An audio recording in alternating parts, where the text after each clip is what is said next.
오늘 저녁은 우리가 신명기를 시작하는 첫 번째 시간입니다. 신명기 성경 여행으로 오늘 들어가겠는데, 지난주 우리 수요일 저녁에 민수기를 36장까지 모두 마치는 민수기 성경 여행의 마지막 시간을 보냈습니다. 제가 따로 어나운스를 하지 않았기 때문에 성도님들이 민수기를 모두 마친다는 것에 대해서 아무도 특별히 생각하지 않았던 것 같아요. 지난 수요일 저녁에 우리 전승문 장로님께서 예배에 참석을 하셨다가 민수기 시작할 때 출애굽기를 끝내면서 수요일 날 교재를 마련하셔서 우리 책거리를 했는데, 민수기 끝나는 그날에도 했어야 되는데 그날이 끝나는 날인지 몰라서 못했다고, 오늘 저녁에 특별히 민수기 마치고 신명기를 시작하는 기념으로 오늘 저녁 그 교재를 우리 전승문 장로님께서 이렇게 공개하시겠다고 말씀을 하셔서 구역장님들을 통해서 우리 모든 구역 식구들한테 주중에 알려드렸는데, 오늘 저녁에 많은 분들이 오셔서 참 감사합니다. 그래서 우리가 신명기를 이제 오늘부터 시작을 하겠는데, 본래 신명기 1장부터 4장까지 오늘 저녁에 커버할 생각이었습니다만, 말씀 노트를 만들면서 4장까지 우리가 다루어야 할 내용들이 너무 많아서 오늘 저녁엔 3장까지만 커버를 하도록 그렇게 범위를 바꾸었습니다. 본래 그 신명기 1장부터 4장까지의 내용은 사실 그 모세가 지나온 광야 생활을 회상하는 그런 내용이 담겨 있는 부분이에요. 그래서 이 4장까지 한꺼번에 우리가 커버를 하려고 했는데 오늘은 3장까지만 우리가 하겠습니다. 여러분들이 지금 저 PPT 화면에서 보시는 것처럼 지난 주일 아침에 우리가 신명기 서론을 잠시 이야기를 했습니다. 여러분들에게 좀 회상시켜 드린다면, 본래 히브리어 성경 원본, 처음에 원래 그 히브리어 성경에서 이 책의 제목은 데바림이라는 히브리어로 되어 있었다고 배웠습니다. 데바림이라고 하는 말은 그 다바르, 말씀이라고 하는 단어의 복수 형태입니다. 그래서 다바르, 이 율법이라고 하는 말씀이라고 하는 말의 복수 형태로 되어진 것이 신명기의 원래 히브리어 성경의 제목이었어요. 1절에 보면은 그 모세가 요단 저쪽 숲 맞은편에 아라바 광야 곧 바란과 도벨과 라반과 하세롯과 디사압 사이에서 이스라엘 무리에게 선포한 말씀이니라, 이렇게 되어 있는데, 바로 그 말씀이라는 단어가 히브리어 성경에서는 이 구절의 명사로 첫 번째에 나오는 단어이기 때문에 이 단어를 이 책의 제목으로 붙이게 된 것입니다. 훗날 이 히브리어 성경을 헬라어로 번역을 한 셉튜아진트라고 불리워지는 70인역 번역 성경에서 이 신명기의 제목을 듀테로노미온이라는 헬라어로 붙이게 되었는데, 듀테로라고 하는 말은 the second, 두 번째라는 뜻이고, 노미온이라고 하면 the law, 율법이라는 의미를 가지고 있습니다. 그래서 듀테로노미온이라고 하는 이 헬라어 성경의 제목은 두 번째 율법이라는 의미를 가지고 있었고요. 이 단어에서 음역되어진 영어 단어가 바로 듀트로노미라고 하는, 지금 여러분들이 가지고 있는 성경의 영어 성경 제목, 신명기의 제목이 바로 듀트로노미입니다. 이 듀트로노미라고 하는 말은 듀테로노미온이라는 헬라어 단어를 그대로 음역한 것으로 두 번째 율법이라는 그런 의미가 있는데, 이 의미는 율법을 해석해 준다 또는 율법을 설명해 준다라고 하는 그런 의미의 말로, 5절 말씀 끝부분을 보면은 모세가 모압 땅에서 이 율법을 설명하기 시작하였더라라고 되어 있는 것을 보실 수 있는데요. 바로 신명기의 제목의 의미는 율법을 설명해 주는 것, 해설해 주는 것, 그런 의미를 갖고 있습니다. 지난 주일날 우리가 배웠듯이 하나님께서 모세를 통하여 이스라엘 백성들에게 율법을 다시 한번 반복적으로 설명을 하게 하신 이유는 지금 모세를 통해서 신명기의 선포를 받고 있는 이 백성들은 이스라엘 백성들이 애굽 땅에서 탈출을 해 나올 때 20세 미만의 미성년자들 그룹이었기 때문에, 그래서 이 광야의 민수기에서 처음 있었던 1차 인구조사에 계수되었던 성인들은 광야에서 다 죽었습니다. 오늘 우리 서용성 집사님께서 대표기도를 하시면서 기도 가운데서 언급하신 것처럼 하나님을 향한 믿음에 실패했기 때문에 책임 있는 성인들은 광야에서 다 죽고 약속의 땅에 들어가지 못했죠. 1차 인구조사에 계수되지 못했던 20세 미만의 어린 아이들이나 혹은 그 이후에 새롭게 광야에서 태어난 세대들, 그들이 지금 모압 평야에서 가나안 땅으로 들어가기 직전에 모세를 통해 율법의 선포를 받고 있는 그런 상황입니다. 여러분들이 그 1장부터 4장까지 주의 깊게 읽어보시면 take heed, 삼가라라고 하는 단어가 계속 반복되고 있는 것을 보실 거예요. take heed, 삼가라. 이 삼간다는 말, 우리가 장례식에 갈 때 꽃이나 또는 그 부조금을 전달하는 봉투에 근조 이렇게 씁니다. 그 근자가 바로 삼갈 근자예요. 그래서 삼가 조의를 표한다라는 그런 말입니다. 근하 신년, 신년이 되면 그렇게 인사를 하죠. 그 근자가 삼가 신년을 축하합니다. 이런 삼간다, 상당히 조심스럽게. 학교 다닐 때 혹시 여러분들 학교에서 뭘 잘못해가지고 디텐션을 받아본 적이 있으신지 모르겠어요. 그 한국말로 근신 그렇게 이야기합니다. 근신, 몸가짐을 삼가고 조신하게 행동을 해야 되는 기간이에요. 근신 기간. 바로 그런 take heed라고 하는 이 영어 구절은 그렇게 모든 것을 조심스럽게 행동하라는 것입니다. 주의해서 해라. 이 신명기 안에서는 계속해서 끊임없이 삼가 조심해야 된다는 것이 강조되고 있어요. 하나님 말씀을 듣는데 삼가 주의해야 합니다. 그 말씀 지키는데 삼가 주의해야 합니다. 하나님께 순종하는데 삼가 주의해야 합니다. 혹시라도 우상 숭배에 빠질까 삼가 조심해야 합니다. 하나님만을 최고로 사랑하는 일에 삼가 주의를 기울여야 합니다. 이것이 신명기가 반복적으로 우리들에게 가르쳐주는 그런 교훈이에요. 우리 하나님의 사랑교회 모든 성도님들은 그렇게 늘 범사에 조심스럽게 하나님의 임재를 느끼면서 하나님의 눈동자 앞에서 살아가는 은혜가 있는 우리 성도님들 되시기를 축복합니다.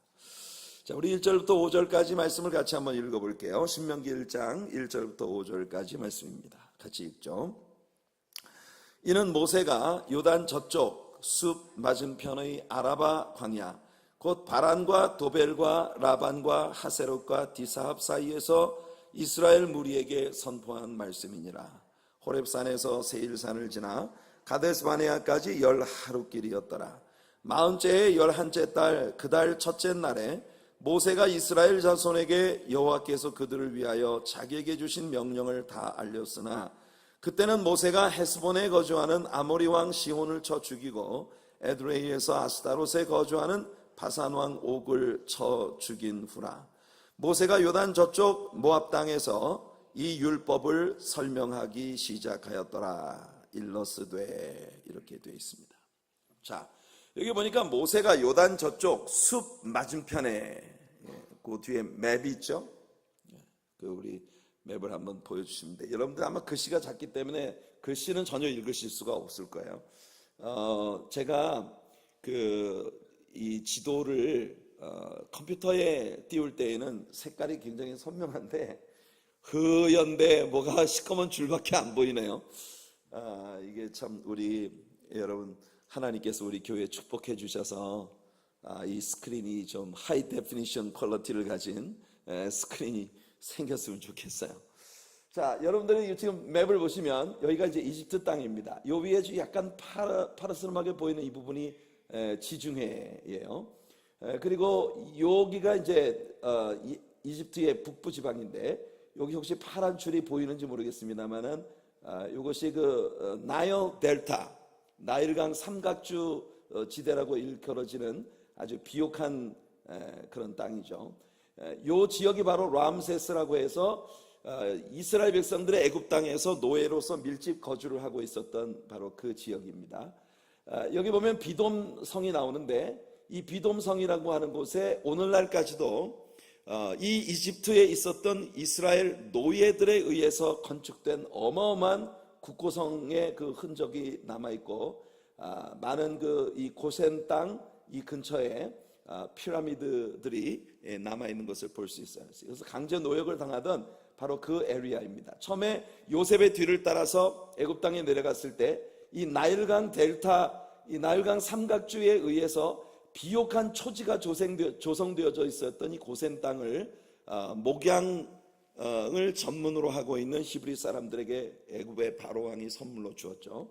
그래서 이 지역에 밀집 거주를 하고 있다가 이제 이 출애굽 행로를 시작을 한 것입니다. 그래서 이제 이 여기 숫곳을 지나서 요 부분이 비하히롯이라고 하는 골짜기가 있는 곳이에요. 여러분들 믹돌과 비하히롯 사이의 골짜기를 협곡을 지나서 홍해바다로 들어갔던 것을 기억하시죠? 지금 이 홍해바다가 여기에 지금 이렇게 바다가 이렇게 많이 들어와 있고요. 이쪽으로도 많이 이렇게 들어와 있는데 전혀 지금 지도상에 여기 그림에선 보이지가 않네요. 파란색인데 저게 원래. 그래서 이 꼭대기 부분, 이 부분에서 이제 홍해를 건너게 되는 것입니다. 마라의 쓴물을 달게 해주시는 하나님의 은혜를 맛보고 엘림의 오아시스를 맛보고 그리고 바로 신의 산이 있는 르비딤 이 광야로 내려가게 되는 것입니다. 마운트 사이나이.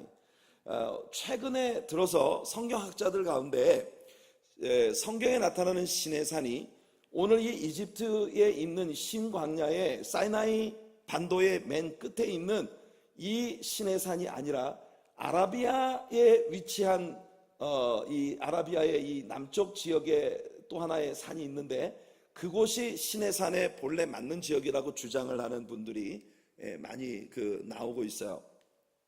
홍해바다가 여러분들에게 Y자 모양으로 이렇게 갈라져 있는데 이쪽 편에 보면 이 바다 안에서 애굽의 바로 왕의 그 마차와 애굽 군대가 타고 가던 그 마차의 바퀴 묻은 그 파편들 그리고 애굽 군인들이 죽은 많은 이 뼈 같은 유골 같은 것들이 이 바다 밑바닥에서 발견이 되었다고 합니다. 근데 그렇다고 하더라도 이 모세와 이스라엘 백성들의 홍해를 건넌 바다가 이쪽 바다라고 보기에는 너무나 많은 부분과 충돌이 되는 부분이 있어서 우리는 전통적으로 지금까지 받아들여 왔던 이 클래시컬한 루트를 그대로 받아들이고 있어요. 여러분들 아마 혹시 인터넷이나 이런 데 찾아보시면 이쪽 아라비아에 있는 그 지금의 예멘 같은 그 지역에 이 시내산이 존재하고 있었다는 그런 논리들을 종종 여러분들이 보실 수 있을 거예요. 그런데 다 어디까지나 가설입니다.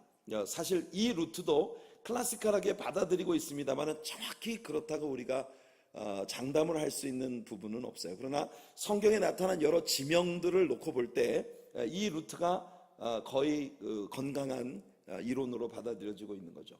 자, 지금 이제 우리가 오늘 읽은 본문에서 이 시내산, 이 호렙, 마운트 호렙, 이 호렙산으로부터 시작을 해서 북쪽으로 이렇게 올라가 가지고 세일산 그 협곡을 지나서 가데스 바네아라고 하는 이 지역까지 이스라엘 사람들이 올라간 거예요. 이 호렙에서 세일산을 지나서 가데스 바네아 이 지역까지 올라가는 것이 약 건강한 사람으로 10하루 동안이면 걸어갈 수 있는 10하루 길이라고 하는 게 오늘 우리가 읽은 말씀 가운데 있었던 겁니다. 그러나 우리가 배운 대로 이 가데스 바네아에서 이 남쪽 국경, 바로 요 지금 까만 글씨가 보이는 요게 애굽 강이라고 불리워지는 River of Egypt라고 불리워지는 가나안과 이 애굽 사이의 국경 지대입니다. 이 가데스 바네아에서 북쪽으로 바로 올라갈 수 있는 찬스를 그들은 40년 전에 이미 하나님께로부터 얻은 거예요. 이 람세스에서 출발을 해서 여기 호렙산까지 오는 기간과 호렙산에 머물렀던 그 기간을 충분히 잡아도 1년 반이 넘지 않습니다. 여기서 10하루 만에 가데스 바네아까지 도착할 수 있는 그 길을 이 사람들은 올라간 겁니다. 근데 이 가데스 바네아에서 가나안 땅으로 들어가는 일에 실패했기 때문에 이 가데스 바네아에서 바로 여기에 신 광야라고 불리워지는 이 작은 손바닥만한 광야에서 40년이라는 시간을 roaming around 하면서 시간을 허비한 거예요. 그 안에 20세 이상으로 1차 인구 조사에 개수되었던 모든 사람이 죽을 때까지 그들은 여기서 방랑을 하다가 다시 에시온 게벨이라고 하는 이 지역까지 내려와서 에돔 땅을 지나서 지금 그 암몬과 모압 족속이 있는 느보산, 여기에서 모세가 죽게 됩니다. 이 느보산에서 모세가 하나님께 이제 그 산으로 올라가서 죽게 되는데, 요 지역이 바로 팔레스타인의, 여기가 지금 데드시예요. 사해바다. 이 사해바다로부터 북쪽으로 이렇게 요단강이 있고, 이 요단강만 건너가면 바로 여리고가 맞은편에 위치하고 있는 요 지역까지 이스라엘 사람들이 올라왔는데, 지금은 아라바 광야, 그러니까 이 지역 어딘가에서 모세가 이스라엘 백성들에게 말씀을 선포하기 시작했고, 결국 신명기의 모든 말씀이 선포된 것은 바로 이 여리고 맞은편 모압 평원 이 지역에서 이제 모세가 신명기의 모든 말씀을 이스라엘 백성들에게 가르친 그런 것이 됩니다. 저 뒤쪽 지도는 보니까 조금 그래도 뭐가 있는데, 이쪽은 보니까 이쪽은 좀 낫네요. 제가 이쪽 옆에서 봐서 그런가요? 아무튼 그 컬러 퀄리티가, 이쪽은 뭐 그래도 이렇게 파란 강이, 저 애굽 뭐죠, 홍해바다가 이렇게 Y자 모양으로 갈라진 홍해바다가 보이고 지중해도 보이고 뭐 하네요. 그죠? 하여튼 그런 줄 알았으면 이쪽을 가리키면서 얘기를 할걸.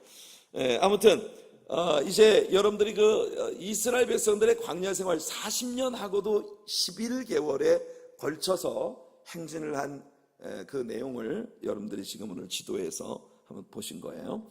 자, 이렇게 해서 이제 신명기가 시작이 되어집니다. 두 번째 율법 혹은 율법의 해석서, 우리말 성경에서 신명기라고 하는 건 계명을 펼쳐준다, 해설해준다라고 하는 그런 의미가 있는 신명기를 이제 우리 시작하는 겁니다.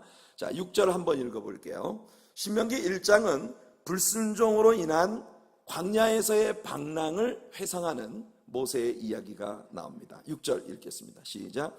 우리 하나님 여호와께서 호렙산에서 우리에게 말씀하여 이르시기를 너희가 이 산에 거주한 지 오래니. 여러분, 오늘 이 6절 말씀을 여러분들의 마음속에 꼭 새겨두시길 바랍니다. 너희가 이 산에 거주한 지 오래니. 어쩌면 이 말씀은 하나님께서 오늘 이 시대를 살고 있는 크리스천으로서의 많은 우리들에게 하고 계신 말씀이 아닐까요? 너희가 이 산에 이만하면 너무 오래 머물렀다. 지난 주일 아침 말씀에도 여러분들에게 말씀했습니다마는 요단 저편에 너무 오래 머물렀다. 6학년 12반 기억하시죠? 잊지 마십시오. 6학년을 12년 동안 다녀서 6학년 12반이에요. 그렇게 우리는 너무나 성장하지 못한 영적 침체 가운데 너무 오랜 시간 동안 머물러 있었다는 그런 하나님의 책망 섞인 말씀을 들어야 하는 이런 위치에 우리가 놓여 있다는 거예요. 너희가 이 산에 거주한 지 오래니. 그래서 하나님께서 여러분들에게 말씀하시는 뭡니까? Move. Please move. 이게 지금 하나님께서 이스라엘 백성들에게 하고자 하시는 말씀이에요. 이젠 좀 움직여라. 이젠 좀 앞으로 나아가자. 성장을 위해 나아가자. 여러분, 영적 성장을 위한 갈망함이 여러분들 속에 있기를 축복합니다. 7절과 8절에 나오는 말씀을 보면 빨리 일어나서 이 강을 건너가 너희들에게 약속된 축복을 차지해라. 이게 하나님께서 이스라엘 백성들을 재촉하시는 것이에요. 이 하나님의 소원입니다. 저와 여러분들도 어서 일어나서 하나님의 축복을 향해 나아갑시다. 아멘. 자, 9절을 읽겠습니다. 시작. 그때 내가 너희에게 말하여 이르기를 나는 홀로 너희의 짐을 질 수 없도다. 여기서 모세는 70인의 장로와 유사들을 세워서 백성들의 송사를 듣게 하고 작은 문제의 재판을 담당하게 했었던 그 일을 지금 회상하고 있는 것입니다. 중요한 문제나 이 70인의 장로나 유사들이 판결하기 어려운 문제는 모세에게 직접 와서 재판을 받도록 함으로써 모세에게 너무나 사소한 것들까지 책임이 모세 한 사람에게 집중되어지는 것을 좀 분산시키겠다는 그런 생각을 했던 거죠. 이어지는 10절부터 15절까지 나오는 말씀을 보면 그래서 출애굽기 18장에서 우리가 배웠던 바로 그 장면을 모세는 여기서 회상하고 있는 것입니다. 자, 그리고 호렙산을 출발했습니다. 모세는 아마 마음이 든든했을 거예요. 이제는 나를 돕는 70명의 위원회가 구성이 되었으니 참 든든하다. 이제는 내 옆에 70명의 유사들이 나를 서포트해 줄 거기 때문에 굉장히 안전하게 나는 이 길을 갈 수 있다. 이렇게 모세는 아마 안심을 했을 것입니다. 그런데 결과가 그렇게 좋지는 못했습니다. 그들이 호렙산 가데스바네아까지 별 문제 없이 다다랐던 것 같아요. 그러나 우리가 이미 알고 있는 대로 바로 거기에서 문제가 생긴 거죠. 21절 한번 읽어보겠습니다. 신명기 1장 21절. 너희의 하나님 여호와께서 이 땅을 너희 앞에 두셨은즉 너희 조상의 하나님 여호와께서 너희에게 이르신 대로 올라가서 차지하라. 두려워하지 말라. 주저하지 말라. 모세가 이스라엘 백성들에게 이렇게 이 시점에 선포했다는 것입니다. 모세의 믿음의 선포는 그거예요. Just go up. Take the land. That's all about it. 우리가 할 수 있는 일은 그게 전부야. 그게 하나님의 명령이야. Let's move. 모세는 그곳에서 이스라엘 백성들에게 그렇게 선포했다는 것입니다. 보세요. 우리가 민수기를 읽을 때 보지 못했던 내용이 여기 나오죠. 민수기를 읽을 때에는 모세가 하나님께 나아가서 하나님, 우리가 12명의 정탐꾼을 뽑아서 올라갈까요? 백성들이 그렇게 요구하는데요. 그때 하나님께서 네 맘대로 하세요. 여러분 기억하시죠? permissive will, 허락하신 뜻. 그 하나님께서 그 허락하신 뜻을 말씀하셨을 때 그때부터 출애굽기는 기록을 하고 있는 거예요.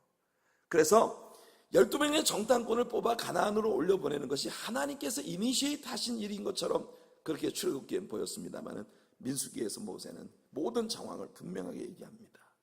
모세는 이스라엘 백성들에게 하나님 말씀을 그대로 선포했다는 거예요. 올라가자. 취하라. 하나님 우리와 함께 하시나. 두려워 말라. 주저하지 말아라.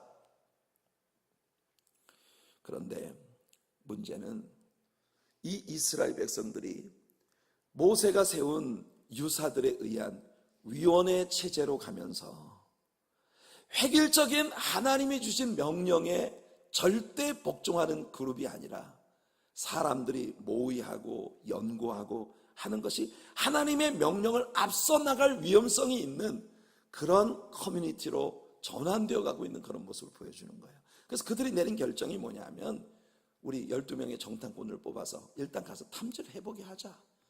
그리고 그들이 가지고 오는 보고서를 들어보고 어떻게 할 것인지 결정하자. 하나님은 가라고 명령하셨는데 하나님의 종을 통해서 하나님의 뜻이 무엇인지가 분명히 선포되었는데 근데 사람들이 우리는 하나님을 완전히 신뢰할 수 없으니까 우리가 가서 직접 보고 판단하고 회의한 후에 결정하자. 이게 이스라엘 백성들이 변질되어 가는 아주 중요한 한 터닝 포인트를 우리에게 보여주는 겁니다.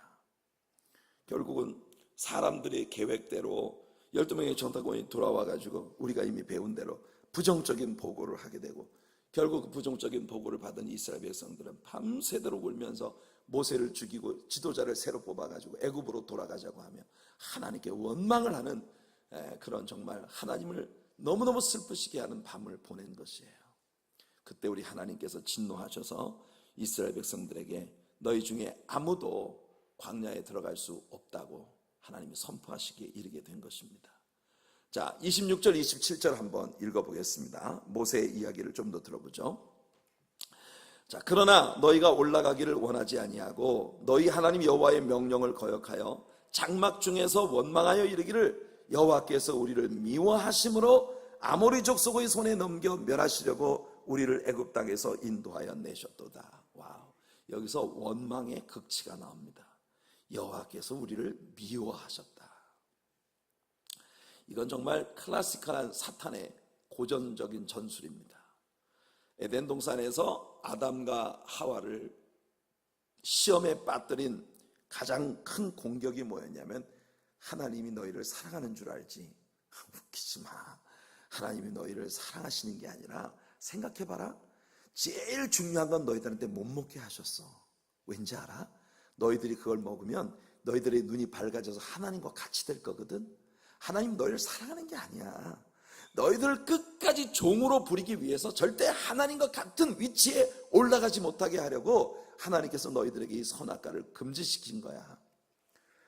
사탄의 하나님을 믿는 백성들에 대한 고전적인 전술은 하나님의 백성들의 마음 안에 하나님이 나를 진정으로 사랑하시는 게 아닐지도 몰라 라는 의혹을 갖게 만드는 데 성공하기만 한다면, 그 믿는 신자 하나를 넘어뜨리는 것은 너무 쉬운 일이라는 거예요. 오늘날도 여러분들이 예수 믿고 신자로서 살아가는 날들 동안 여러분들의 삶에 여러분이 기대하지 않았던 어려운 일들이 닥쳐올 때 사단이 여러분들에게 와서 제일 먼저 주는 유혹이 뭡니까? 하나님이 나를 사랑하신다면서 어떻게 이럴 수가 있어? 하나님이 사랑이시라고 성경에 말하는데 순 거짓말이잖아. 하나님이 사랑이시라면 왜 나한테 이런 일이 벌어지게 하지? 제일 먼저 신자가 유혹을 받을 때 넘어지는 부분이 바로 여기입니다. 하나님의 나를 향하신 그 완전한 사랑을 의심하기 시작하면서부터 우리는 흔들리기 시작하는 거예요.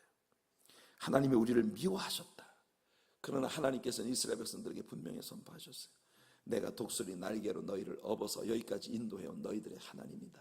너희는 내 말을 들어라. 나를 사랑하고 내 말을 즐겨 순종하면 나는 너희들에게 하나님이 되고 너희는 내 백성이 되리라.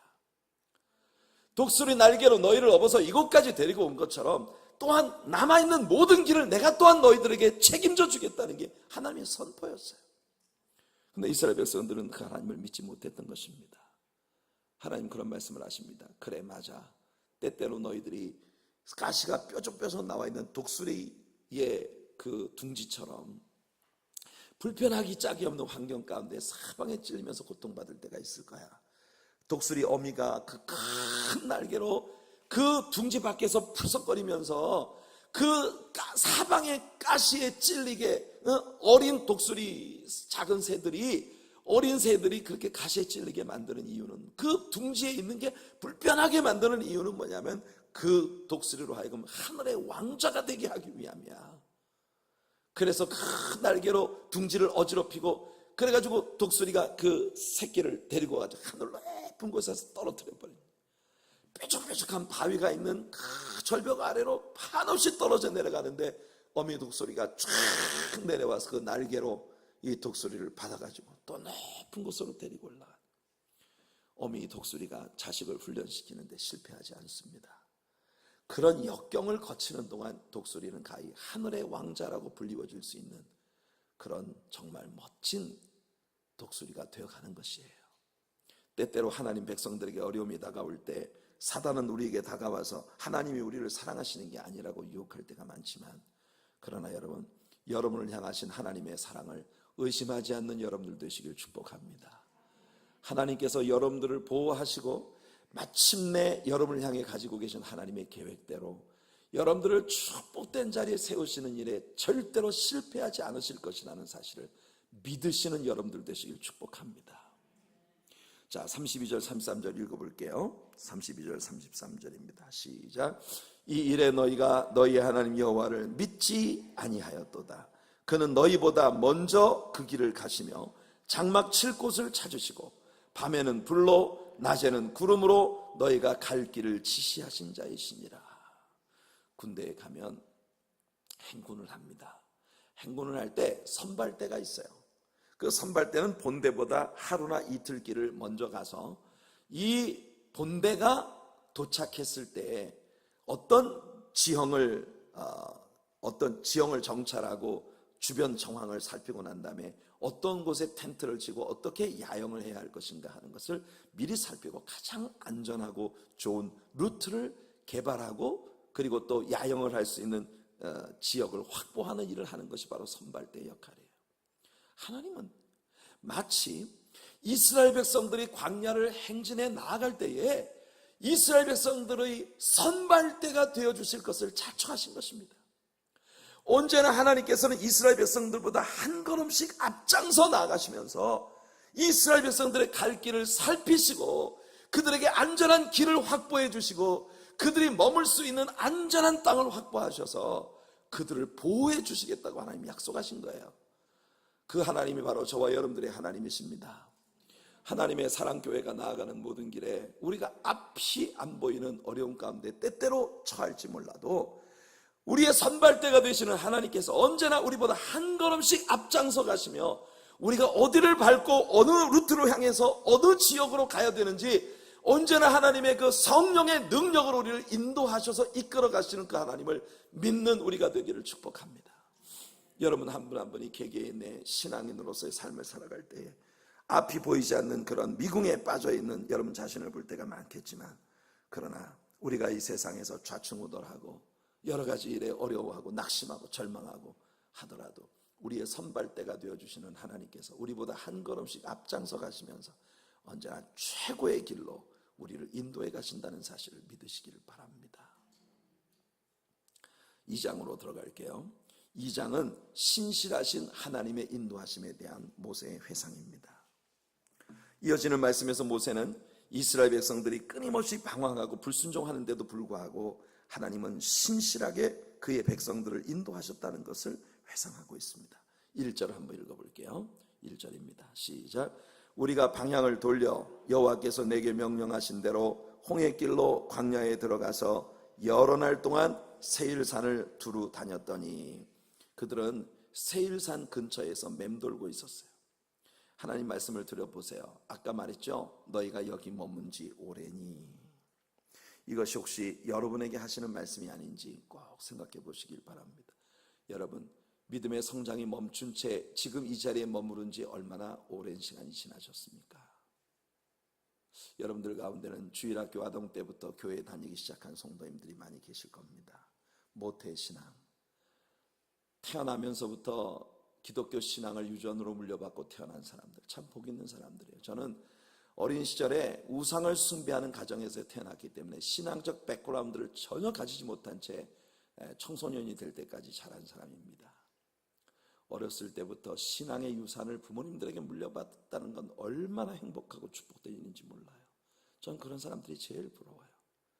똑같이 신학을 공부하고 똑같이 목회자의 길을 걸어가는데 어린 시절부터 부모로부터 믿음을 물려받고 그리고 신앙의 훈련을 받으며 어린 시절을 보낸 아이들하고 그런 영적 백그라운드가 전혀 없이 맨 땅에 헤딩하면서 하나님의 이끄심을 받고 나 나름대로의 길을 개척해 가야 하는 그런 우리 같은 사람들하고는 굉장히 차원이 다른 축복이 있는 것을 저는 참 많이 보았습니다.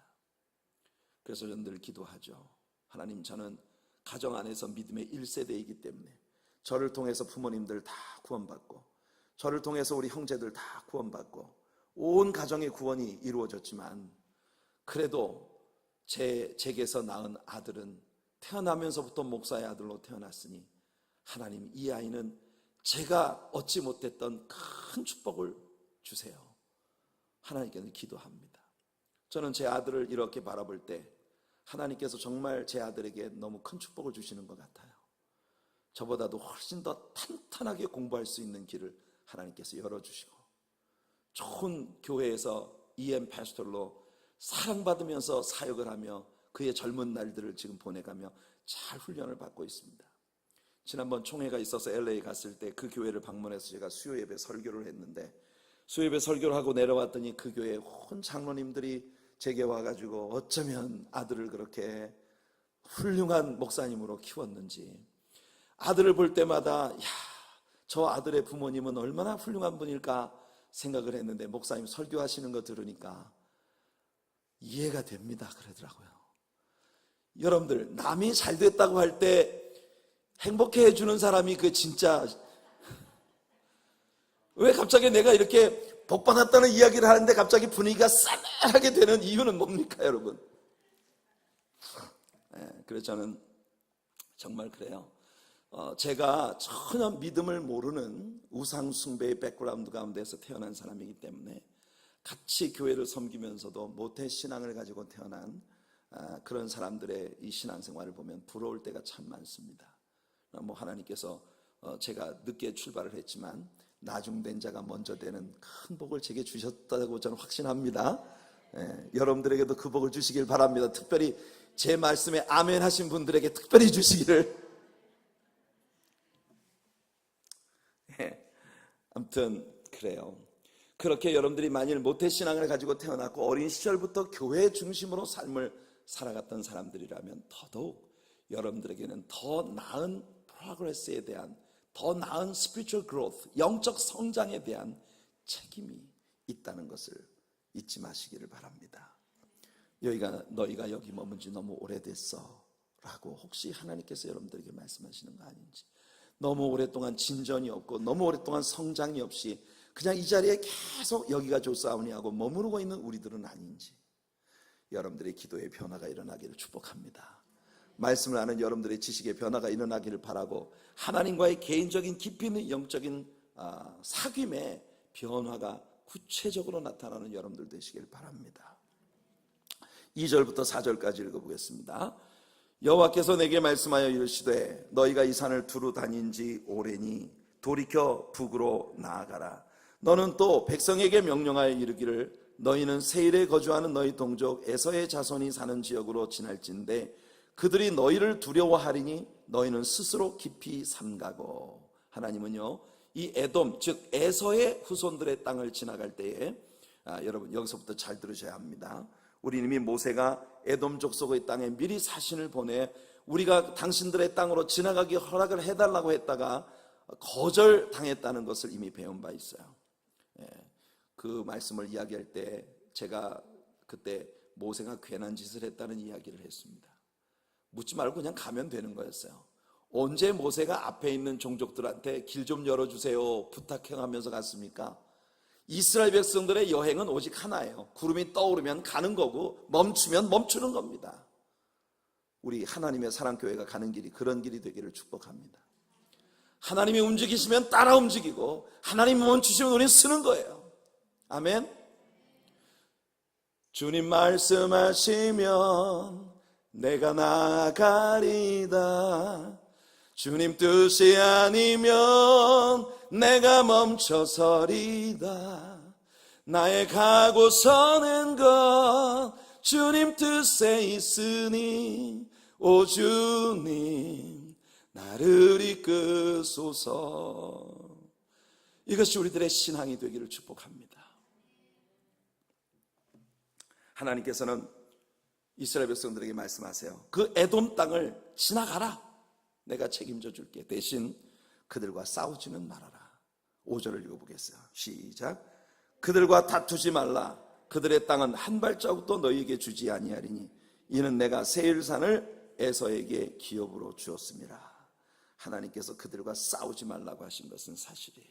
왜냐하면 사실상 야곱의 후손인 그들에게 이 에돔 족속은 사촌 나라였기 때문에 어떻게 보면은 동족 간의 싸움을 하는 것을 하나님 원치 않으셨기 때문입니다. 무슨 먹을 것이 필요하더라도 꼭 돈을 주고 사 먹어라. 이게 하나님 말씀이에요.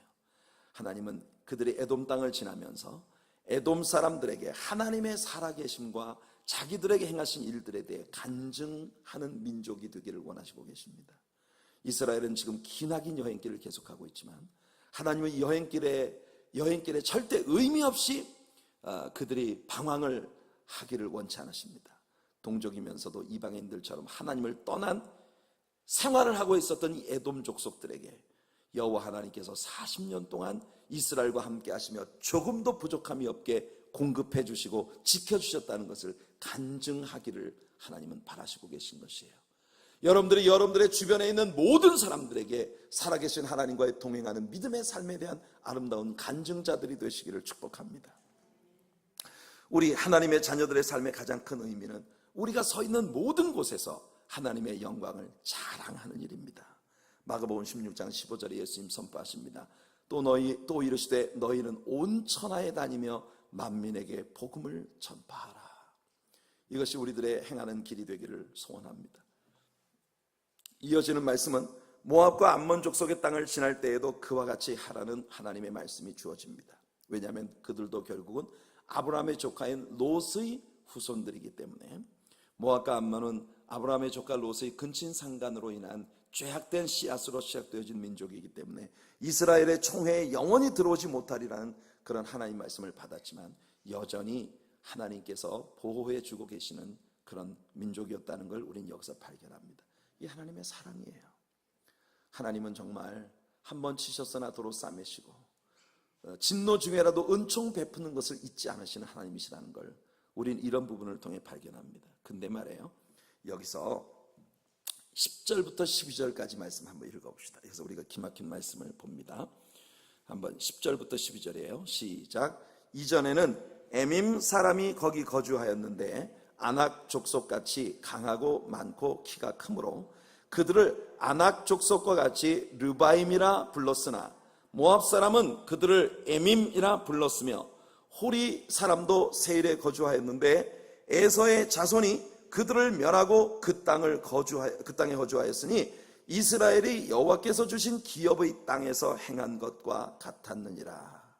여러분, 이 말씀을 보면서 무슨 생각이 드십니까? 하나님께서 보호해 주시면 아낙 자손도 아무것도 아니라는 거예요. 그들은 단순한 폭력 집단에 불과합니다.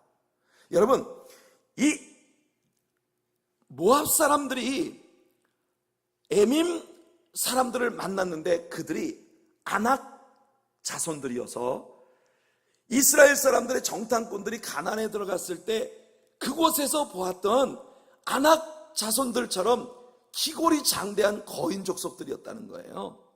그래서 사람들이 이 아낙 족속들처럼 그들도 르바임이라고 하는 말은 자이언츠, 거인족이라는 의미예요.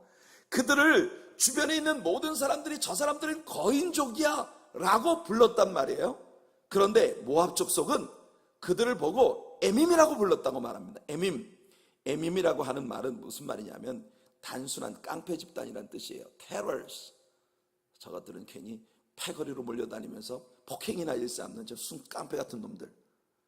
여러분, 보는 시각에 따라서 달랐다는 겁니다. 모압과 암몬은 이스라엘의 총회에 들어오지 못한다고 했으나 하나님께서 그들을 지켜주신다고 했기 때문에 이 모압 족속들은 이 다른 사람들이 르바임이라고 거인 족속이라고 부르며 두려워하는 그 에밈 족속들을 이 순 깡패 같은 놈들 얕잡아 봤단 말이에요. 저것들은 등치는 크고 힘은 셀지 모르지만은 이게 비었어. 그래서 우리한테 절대 못해. 우리는 바로 이 모압 족속이 그들을 그렇게 보았기 때문에 모압 족속은 그들의 땅을 차지하고 그 땅을 정복해서 거기 거주하고 있었다는 것이에요. 이런 장면을 볼 때 이스라엘 사람들이 얼마나 배가 아파야 정상인지 여러분 생각해 보세요. 우리도 저렇게 할 걸. 우리도 저렇게 했으면 좋았을 걸. 그러고 있는 거예요. 40년 전에 우리도 이까짓 순기 깡패 집단들 그냥 아무것도 아니야. 저 비루 같은 놈들. 우리가 그냥 올라가지 않고 확 여호와 이름으로 짓밟아 버려야지. 여호수아와 갈렙이 말했던 것처럼 그냥 올라가자. 가서 취하자. 그들은 우리의 밥이라. 그 말에 아멘 하면서 올라갔더라면 우리도 지금 저 땅을 정복하고 살았을 거 아닌가. 40년이 지나고 난 후에 모압 족속들을 보면서 이스라엘 사람들은 그런 교훈을 받게 되는 것이에요. 20절을 보시면 암몬 족속도 남들이 거인족이라고 부르는 사람들을 삼순밈이라고 불러요. 삼순밈. 우리말로 삼순이라고 부르는 것 같아요. 삼순이. 삼순이 같은 놈들. 이 삼순밈이 뭐냐면 음모를 꾸미는 자들이란 말입니다. 음모를 꾸미는 자들. 여러분, 이것은 사탄의 전형적인 형질을 담고 있는 그런 언어예요. 음모를 꾸미는 자, 그게 사탄입니다. 여러분들 마귀를 두려워하지 마세요. 그것들은 그냥 잔꾀나 부리는 자들입니다. 그 스스로의 자기 꾀에 빠지는 자들이에요. 여호와 하나님이 우리 편이 되십니다. 이걸 잊지 않는 여러분들 되시길 축복합니다. 지난 주일 설교에서 여러분들이 들으신 것처럼 로마서 8장에서 바울이 선포했던 바 하나님이 우리를 위하시면 누가 우리를 대적하리요? 기억하시죠? If God be for us, who can be against us? 하나님이 내 편이 되신다면 누가 우리를 대적할 수 있겠는가? 여러분들 그런 믿음을 가지고 설 수 있기를 축복합니다. 광야에 지나간 40년을 회상하는 모세의 이 회상 속에는 정말 후회막급한 한탄이 담겨 있는 거예요. 자, 32절부터 37절까지 우리 한번 읽어보겠습니다. 시작. 시온이 그의 모든 백성을 거느리고 나와서 우리를 대적하여 야하스에서 싸울 때에 우리 하나님 여호와께서 그를 우리에게 넘기심에 우리가 그와 그의 아들들과 그의 모든 백성을 쳤고 그때에 우리가 그의 모든 성읍을 점령하고 그의 각 성읍을 각 남녀와 유아와 함께 하나도 남기지 아니하고 진멸하였고 다만 그 가축과 성읍에서 탈취한 것은 우리의 소유로 삼았으며 우리 하나님 여호와께서 그 모든 땅을 우리에게 넘겨주심으로 아르논 골짜기 가장자리에 있는 아로엘과 골짜기 가운데 있는 성읍으로부터 길르앗까지 우리가 모든 높은 성읍을 점령하지 못한 것이 하나도 없었으나 오직 암몬 족속의 땅 야복강가와 산지에 있는 성읍들과 우리 하나님 여호와께서 우리가 가기를 금하신 모든 곳은 내가 가까이 하지 못하였느니라. 여러분 여기 보면은요 여호와 하나님께서 그들을 우리에게 넘기심에 또 36절에도 우리 하나님 여호와께서 그 모든 땅을 우리에게 넘겨주심으로 여러분 관건은 바로 이겁니다. 원수가 얼마나 강한지 그 성벽이 얼마나 하늘 찌를 듯이 높이 솟아있는지 그건 이유가 안 돼. 여호와 하나님이 나와 함께 계시고 여호와 하나님이 그들을 우리 손에 넘겨주기로 결정하셨다면 게임은 끝난 겁니다. 아멘. 그래서 여호수아가 그 부정적인 보고를 하는 10명의 정탐꾼들과 그 10명의 정탐꾼들의 보고를 받고 불평하고 원망하며 우는 백성들을 향해 뭐라고 선포했습니까? 다만 여호와께서 우리와 함께 하시면 우리는 올라가서 그 땅을 취할 수 있다고 선포했던 거 아닙니까? 우리가 싸워야 될 건 다른 게 아닙니다. 우리는 하나님과 씨름해야 합니다. 여러분 세상 사람 원망하고 사람들과 자꾸 싸우려고 하지 마세요. 하나님 앞에 진정한 승자가 되기를 원하신다면 기도로 하나님 앞에 씨름하십시오. 성령의 능력을 받고 하나님의 깨우치심을 얻을 때 우리는 이 영적 싸움에서 주님과 함께 위대한 승리를 거두는 그런 하나님 백성들이 될 줄로 믿습니다. 3장으로 들어갈게요. 3장은 모세의 아쉬움이 표현되고 있는 챕터입니다. 11절로 들어갑니다. 여기 재미있는 이야기가 나오는데요. 헤스본 왕 시혼이나 바산 왕 옥 등이 얼마나 기골이 장대한 거인들이었는지를 단적으로 보여주는 예가 여기 나옵니다. 자, 11절 읽어볼게요. 시작. 르바임 족속의 남은 자는 바산 왕 옥뿐이었으며 그의 침상은 철 침상이라 아직도 암몬 족속의 라빠에 있지 아니하냐.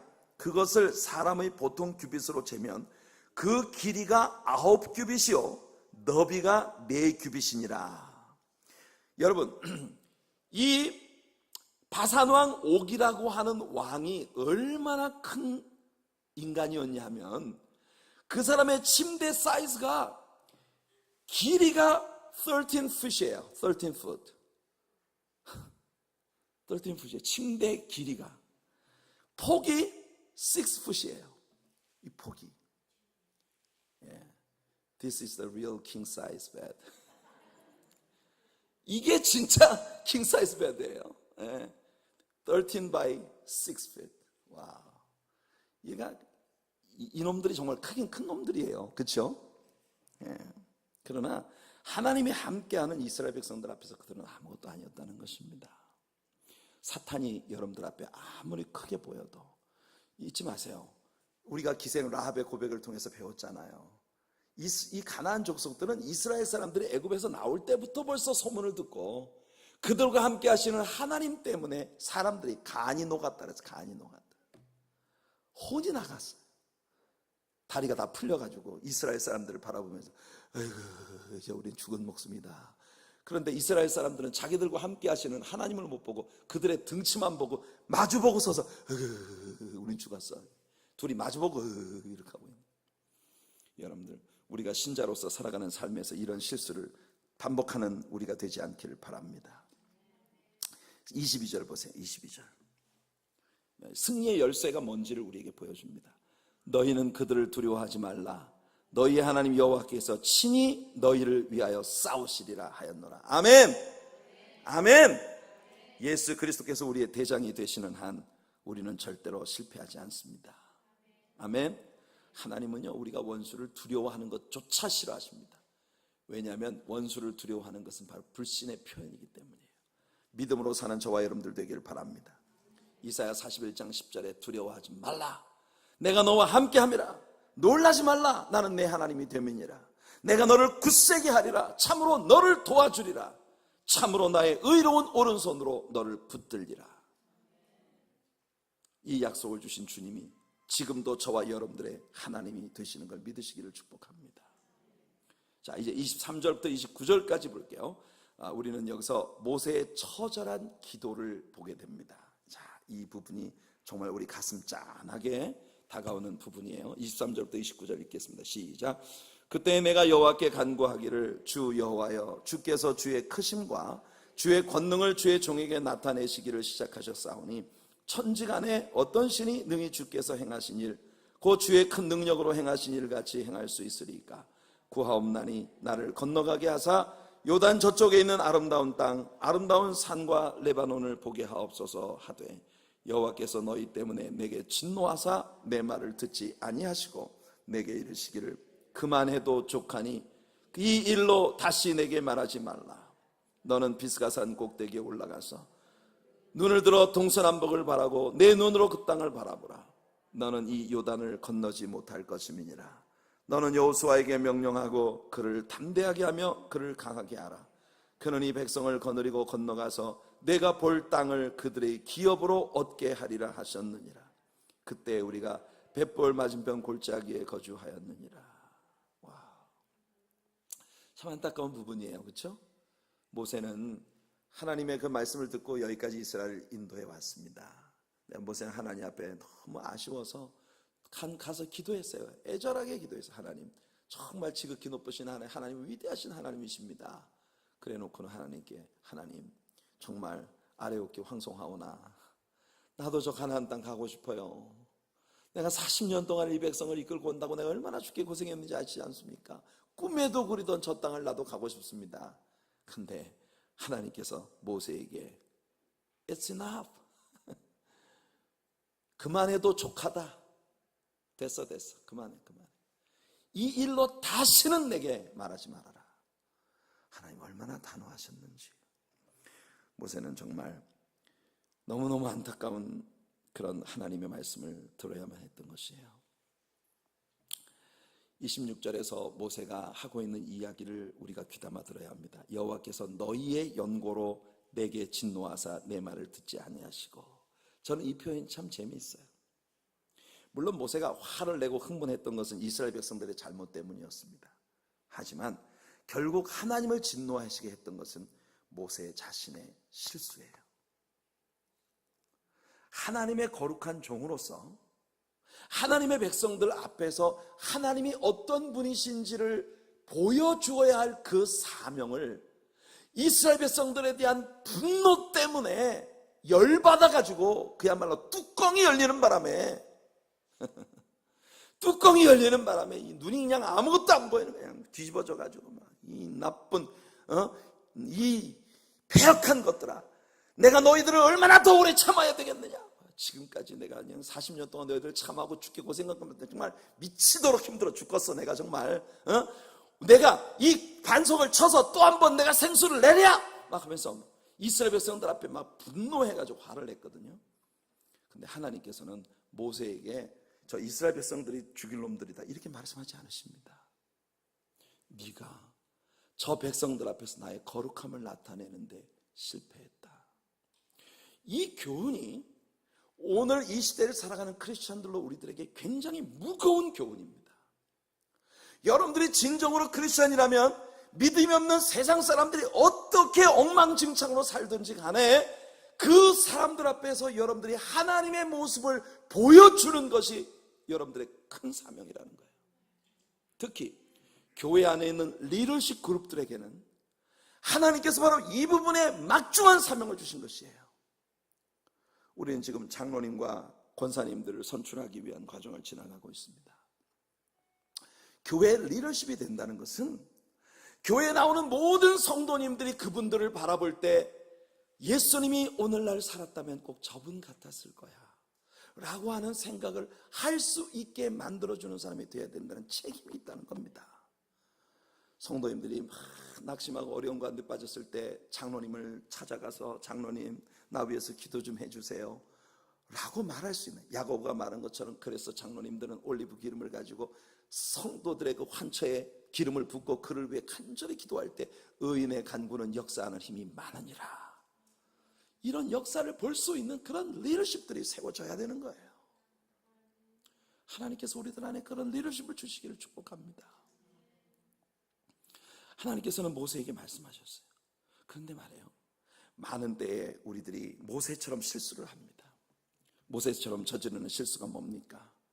우리는요, 다른 사람이 악하다는 것 때문에 또는 다른 사람이 뭘 잘못한다는 것 때문에 우리들의 신앙생활에 중대한 손실을 감수하려고 하는 때가 우리들에게 많다는 겁니다. 내가 정상적인 신앙생활을 안 해요. 예배에도 자꾸 빠지고 내가 마땅히 감당해야 할 책임도 감당하지 않고. 이유가 뭔지 압니까? 이 교회 안에 내가 꼴보기 싫은 사람이 있기 때문이에요. 그런데 모세의 케이스를 통해 우리가 배우는 게 뭡니까? 우리가 하나님 앞에 서서 하나님, 내게 주어진 하나님의 책임을 끝까지 감당하지 못한 이유는 바로 저 꼴보기 싫은 사람들 때문입니다 라고 그렇게 excuse 할 수가 없다는 거예요. 하나님은 그 내가 감당치 못한 그 모든 일들에 대한 책임을 나에게 물으신다는 겁니다. 정 목사가 제가 왜 하나님 앞에 사명을 제대로 감당 못했느냐 하면 여러분들이 너무나 신앙생활을 엉망으로 해서 속이 상해서 내가 나도 그만 에이 집어쳐 이러고 말았단 말이에요. 하나님께 가서 정 목사야, 내가 너한테 기름 부어서 목사 삼은 것은 적어도 그런 식으로 살라고 널 보낸 게 아니야. 근데 하나님 앞에 제가 가서 하나님, 전 진짜 잘하고 싶었거든요. 아 진짜 이만한 목사가 어디 있습니까? 정말 까놓고 얘기해서. 근데 말이에요, 글쎄 나한테 있는 성도님들이 그냥 오죽 그냥 웃기는 사람들이라 말이지. 내가 하나님 앞에 그렇게 이야기한다고 해서 하나님이 나를 절대 봐주지 않으신다는 거예요. 네. 이거는 그냥 여러분들 이해를 돕기 위해서 하는 말씀입니다. 네, 오해를 면하기 위해서 사족을 달자면, 오해를 면하기 위해서 사족을 달자면 제가 섬기는 우리 성도님들이 그런 분들 아니죠. 너무너무 훌륭한 성도님들을 제가 섬기고 있어서 늘 감사합니다만은 내가 하나님께 그렇게 익스큐즈 할 수 없다는 거예요. 그렇기 때문에 저는 죽을둥살둥 하나님께서 내게 주신 기름 부으심을 감당하기 위해 애를 쓰는 겁니다. 애를 쓰는 거예요. 우리 교회 모든 직분자들이 다 그런 분들이 되시기를 축복합니다. 우리 성도님들 모두가 다 그런 분들이 되시기를 소원해요.